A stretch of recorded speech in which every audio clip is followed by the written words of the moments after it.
제22대 국회 정각회장 이현승 의원이 조계종 총무원장 진우 스님을 예방했습니다. 이 회장은 불교계 현안 해결을 다짐했고 진우 스님은 국민을 평안하게 하는 정치를 당부했습니다. 제1회 사찰음식 장인 위촉식이 개최돼 법회 스님 등 19명의 스님들이 사찰음식 장인으로 위촉됐습니다. 사찰음식 전승과 세계화의 탄력을 받을 수 있을 것으로 기대됩니다. 광양 불암사가 일반에 공개된 적 없는 보물급 유물 100여 점을 선보이는 전시관을 개관했습니다. 기존 건물을 리모델링해 삼국시대부터 근현대까지 다양한 유물들을 전시하고 있습니다. 화가이자 소설가 김의규 작가의 개인전 카르마가 서울 해화아트센터에서 열렸습니다. 2015년 이후 9년 만인 개인전에는 불교의 업을 주제로 표현한 작품 30점이 전시됐습니다.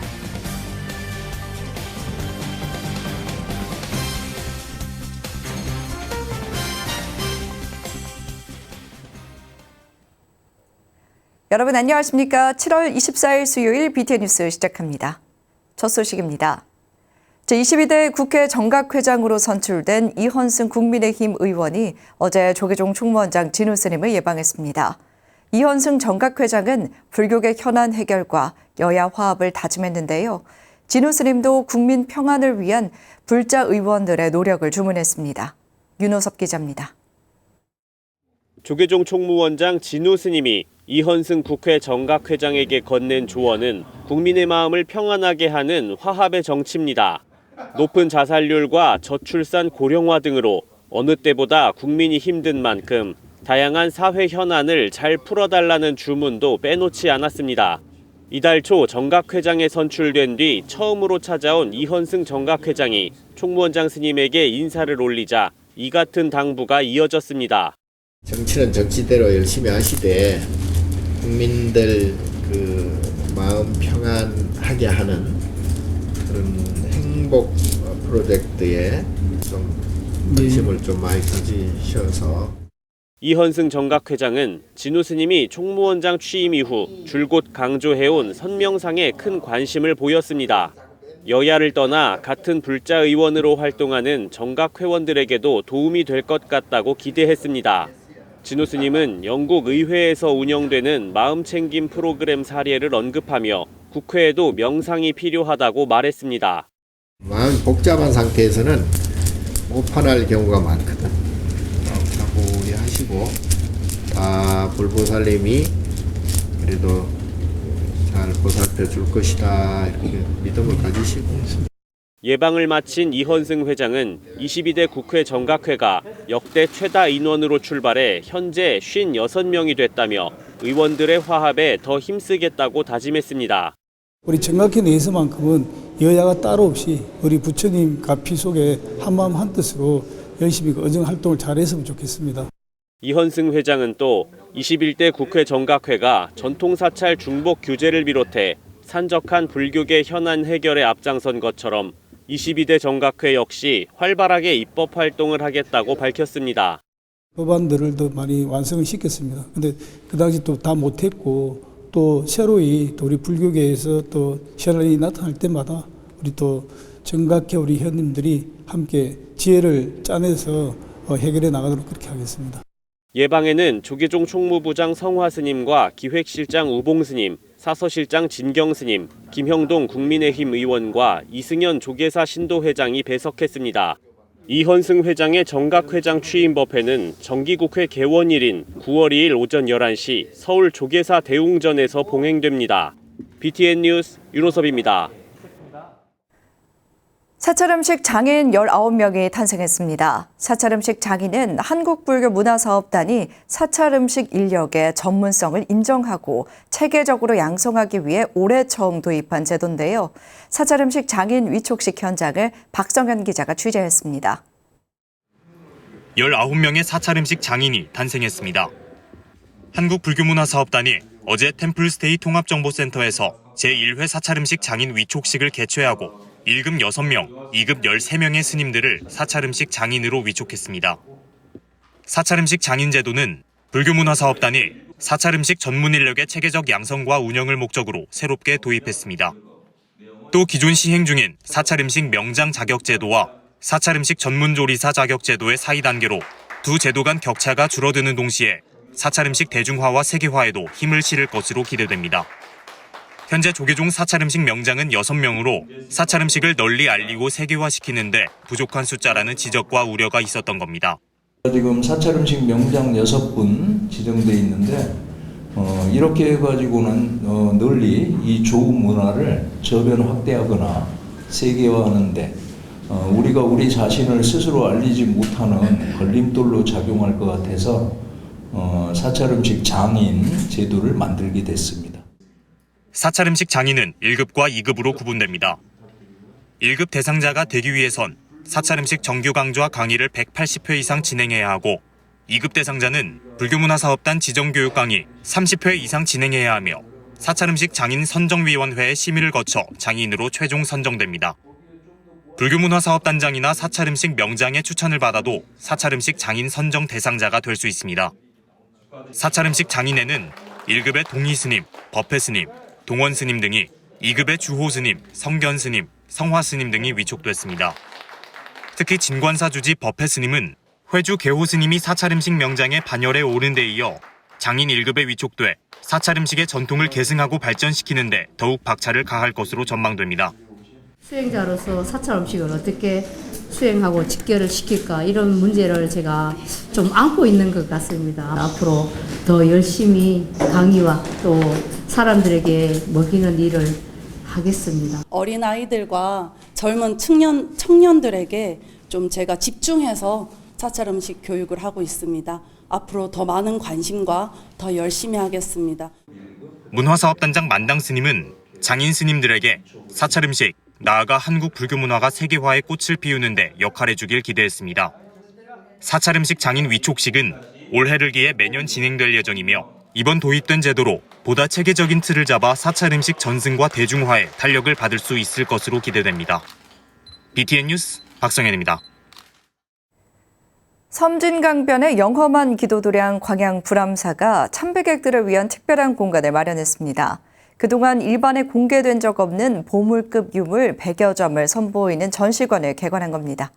호남지사 조효근 기자가 다녀왔습니다. 섬진강이 한눈에 내려다 보이는 광양 불암사. 지난 20일 광양 불암사가 한국 불교와 전통 문화가 어우러진 100여 점의 유물을 친견할 수 있는 전시관을 개관했습니다. 이날 개관한 유물 전시관은 기존 경내에 130여 평을 리모델링해 삼국시대부터 근현대까지의 다양한 유물들을 전시하고 있습니다.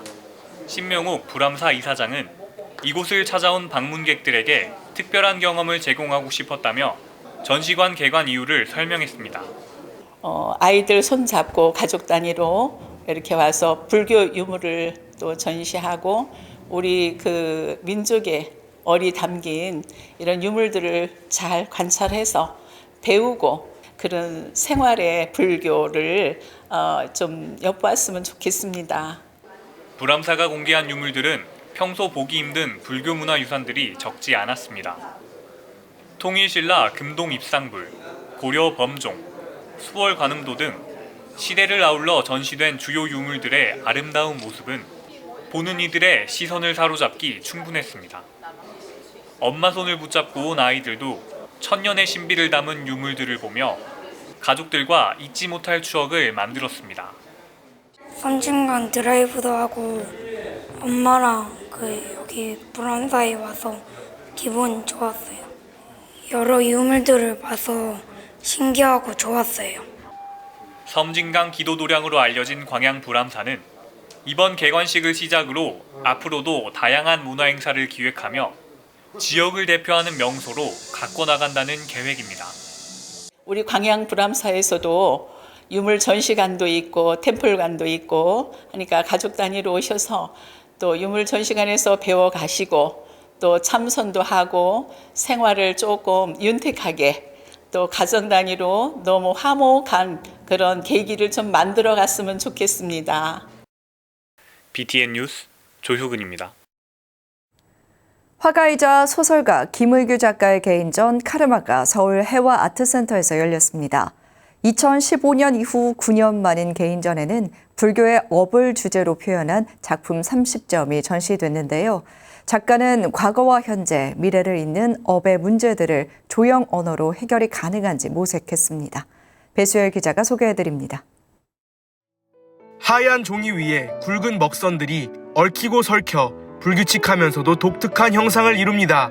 붓과 자른 대나무, 심지어 맨손으로 그려낸 형형색색의 선들도 저마다의 형태로 캔버스를 채웁니다. 아크릴 물감과 먹을 섞어 덧칠한 이 작품은 잘 보이려고 애를 쓰지도 아름답기 위해 꾸미지도 않은 작가의 삶의 흔적입니다. 들리지만 말로 할 수 없는 소리, 보이지만 그릴 수 없는 것을 표현한 김의규 작가의 개인전 카르마입니다.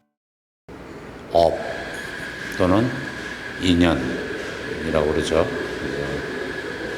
과거의 삶의 원인으로 말미암아 현재가 있고 또 이 현재는 또 그것이 씨앗이 돼서 미래를 또 만들어내는 이런 것들을 다 통칭해서 까르마라고 하는 걸로 알고 있습니다.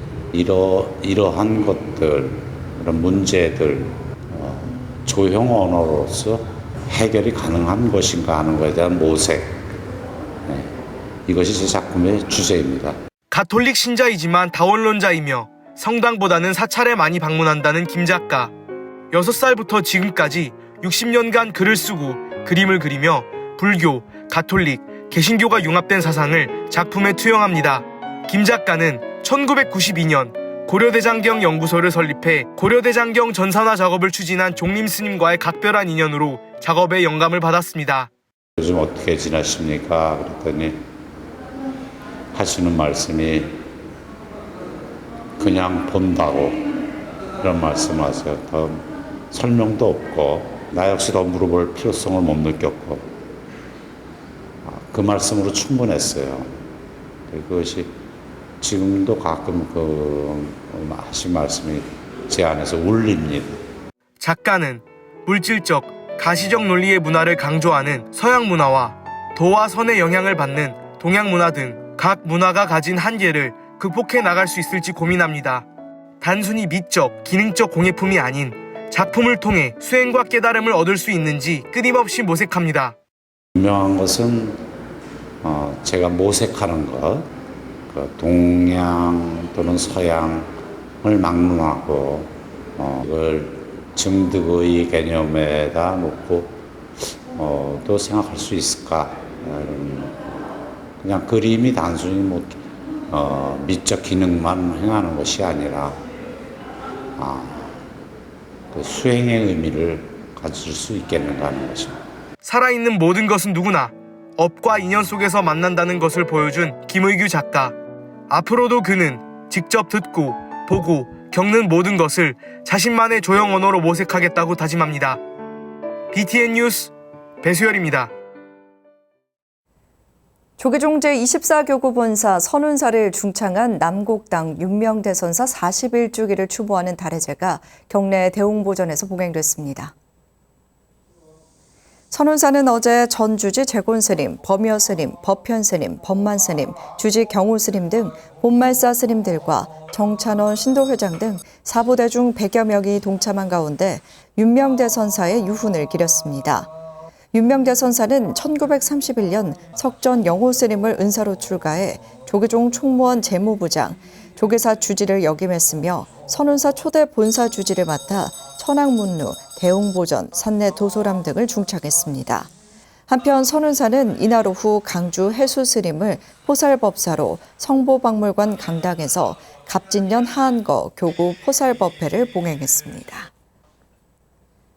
조계종 사회복지재단이 전북 익산 지역의 수해 피해를 입은 이재민들을 위한 구호 물품을 지원했습니다.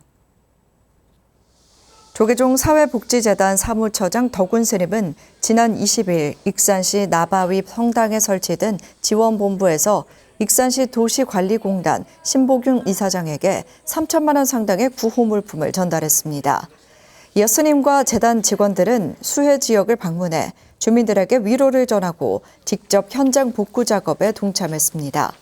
덕운 스님은 피해를 입은 주민들에게 하루빨리 수해 피해를 복구해 일상으로 돌아갈 수 있길 기원한다고 전했습니다. 태고종 제주불교대학이 제48기 재학생 수계법회를 봉행했습니다. 지난 22일 태고종 제주종무원 법당에서 봉행된 수계법회는 제주종무원장 법회 스님을 전계 아사리로 진행됐으며 제48기 재학생 19명이 동참했습니다. 연비의식과 참회 진언으로 지난날의 잘못을 참회한 재학생들은 부처님 가르침을 따르는 제자가 되길 소원했습니다. 법회 스님은 철저하게 계를 지키며 거짓 없는 참된 불제자의 삶으로 나아가라고 당부했습니다.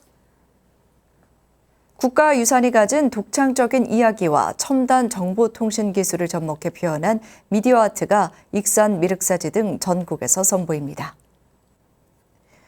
국가유산청과 국가유산진흥원은 오는 8월부터 10월까지 전국 7개 지자체에서 2024 국가유산 미디어 아트를 개최한다고 밝혔습니다. 익산 미륵사지 일원에서는 9월 6일부터 10월 6일까지 미륵사 1000년의 빛, 미륵사지 1400년의 비밀을 탐험하다를 주제로 백제부터 조선까지 1400년의 세월을 고스란히 간직하고 있는 미륵사지의 가치를 새롭게 조명합니다. 초대형 조명 레이저 아트쇼를 비롯해 미륵사지 동탑과 서탑에서 펼쳐지는 융복합 미디어 아트, 상상 사파리, 유물을 찾아라 등 가족 단위 관람객을 위한 다양한 체험형 프로그램이 준비될 예정입니다. 7월 넷째 주 주간 법보신문 브리핑 시간입니다. 일본 제가불자 종단 신요엔이 한국 불교계와 교류폭을 확대하려 행보를 이어가고 있습니다. 한편 조계종 제18교구 본사 백양사가 일제강점기 제주도에 26개 포교소를 설치 운영하며 제주 불교를 이끈 것으로 보입니다. 신요에는 이토 신조 개조가 개창한 밀교 계통의 신종교로 일본 내 80여 개 사원이 있으며 105만 명의 신도가 있는데요. 전 세계 51개국 930여 개소의 포교원이 있으며 한국에도 사찰과 신도가 있습니다. 일본 제가불자 종단 신요엔이 한국 불교계와의 교류 폭을 넓히려는 시도를 이어가고 있습니다.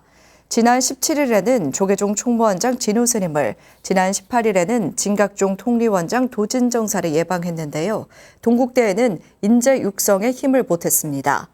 신요엔 서울 상임원장 정경국원은 개조님의 정신을 이어 지속적으로 청년들을 위한 사회공헌을 실천할 것이라고 밝혔습니다.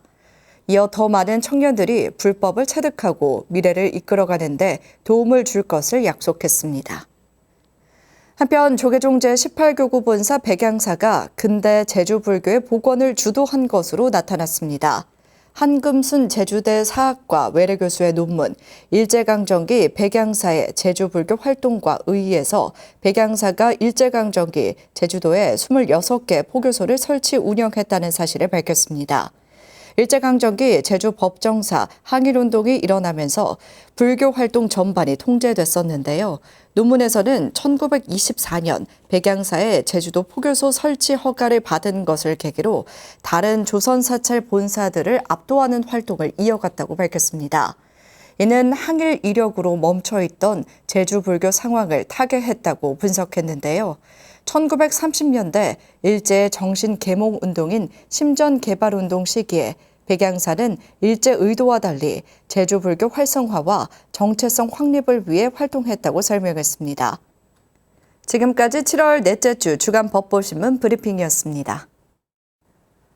수요일 7시 BTN 뉴스 마칩니다. 함께해 주신 여러분 고맙습니다.